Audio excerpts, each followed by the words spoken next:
La récompense de l'oubli. Togbé est en train de faire des pompes sur l'herbe. Depuis 7 heures du matin, il court, s'arrête, s'hydrate et maintenant, il regarde le ciel. Il a l'espace pour lui. Il est le seul à faire du sport. Il regarde autour de lui. Il n'entend plus rien.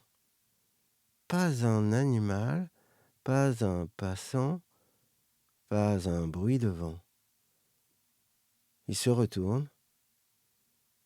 Il fixe le soleil. « Qu'est-ce qu'il y a encore, Togbé ?» dit un homme habillé d'un costume élégant, de belles chaussures et d'un chapeau. Togbé ne réagit pas. Il ne sait pas s'il doit rire. Il s'essuie les mains, s'éponge le corps avec sa serviette. Il débouche sa bouteille, boit quelques gorgées en regardant du coin de l'œil l'homme qui lui fait face. « Ah !» crache Togbé. L'homme a disparu. Togbé en a fait tomber sa bouteille. Oh là là, qu'est-ce qu'il se passe ?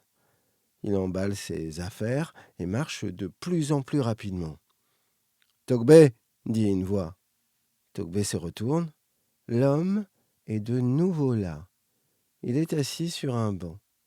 Il lui fait signe de venir s'asseoir à côté de lui. Togbé se détourne, accélère, il se met à courir. À chaque arbre qu'il croise, il voit l'homme qui lui sourit. Togbé met sa main sur un arbre et reprend son souffle. Il a les yeux écarquillés, il transpire. « Viens là, j'ai quelque chose à te dire. Viens, ce ne sera pas long. »« Tu ne veux pas connaître ma proposition ?» lui dit l'homme. Togbé fronce les sourcils. « Je donne pas mon âme, » rugit Togbé, comme un boxeur qui promet ses dernières forces avant d'être mis KO. « Ha ha ha ! Mais non, l'ami, c'est original, mais qu'est-ce que tu veux que je fasse de ton âme ? Est-ce que tu sais faire ça ?» lui dit-il. Togbé et l'homme se retrouvent dans un avion. Togbé est habillé en costume-cravate et une hôtesse de l'air lui verse du champagne dans une flûte. Il regarde par le hublot. Il se tapote le visage. Il regarde autour de lui. Il est assis devant un bureau princier. L'homme lui fait face. Par la fenêtre, il voit un grand terrain et une forêt. « On est bien là, non ?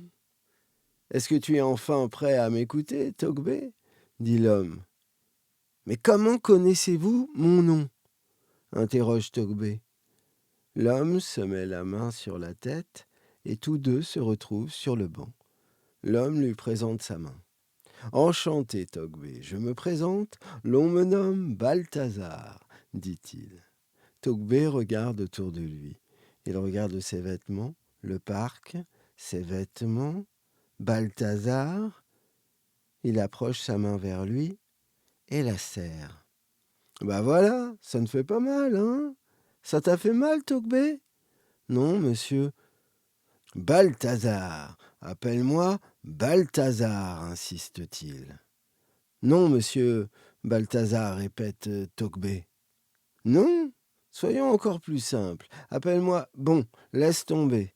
Je suis venu à toi car j'ai entendu tes plaintes, tes attentes. Tu aimerais avoir une meilleure vie, n'est-ce pas ? » ?»« Non, monsieur. » ment Togbé. « Oh, Togbé, ça suffit. Et ces plaintes sur ton enfance, ton salaire, les jolies nanas avec qui tu ne peux pas sortir, ton petit appartement, ton... » sourit l'homme. « Balthazar !» éclate Togbé. « Ah, tu vois, je sais tout. Parlons vite, parlons bien. Je suis là pour te donner le choix. Choisis n'importe quelle vie. Elle est à toi pour toujours, » dit l'homme. Togbé recule, regarde derrière lui. « Footballeur, ça t'irait comme nouvelle identité ?» sourit Balthazar. Togbé se retrouve assis en conférence de presse devant des journalistes.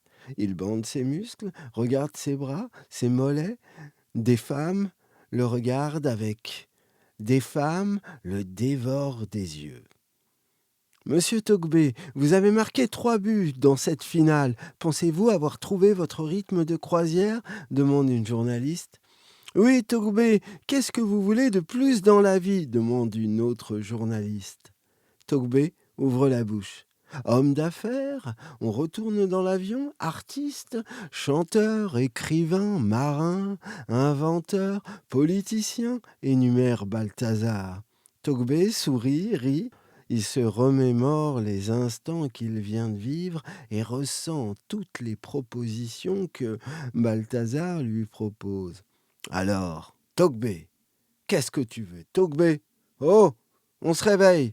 Ce n'est pas un rêve, il faut choisir. Togbé, avant tout, tu dois savoir que ce que je t'accorde a un prix, dit Balthazar. Ah bon? Soupire Togbé qui se met la main sur la tête. Oui, annonce Balthazar. Tu veux mon âme, c'est ça? Dit Togbé. Mais Togbé, je t'ai déjà dit que je ne saurais pas quoi en faire, s'énerve Balthazar. Mais Balthazar, c'est quoi alors? Dit Togbé. Approche-toi, c'est un secret. Je vais te le dire dans l'oreille, dit Balthazar.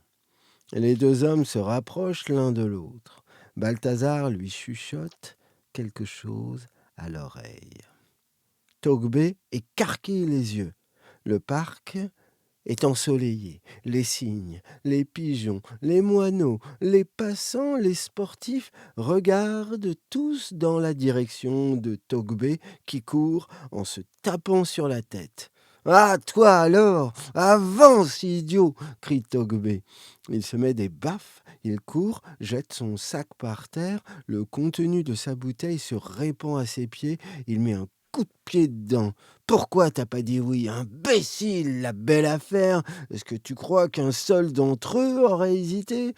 Ne leur dis surtout pas, ils vont te taper. Aïe, aïe, aïe, aïe, aïe, aïe, aïe. Tu crois que tu en auras une autre occasion comme ça?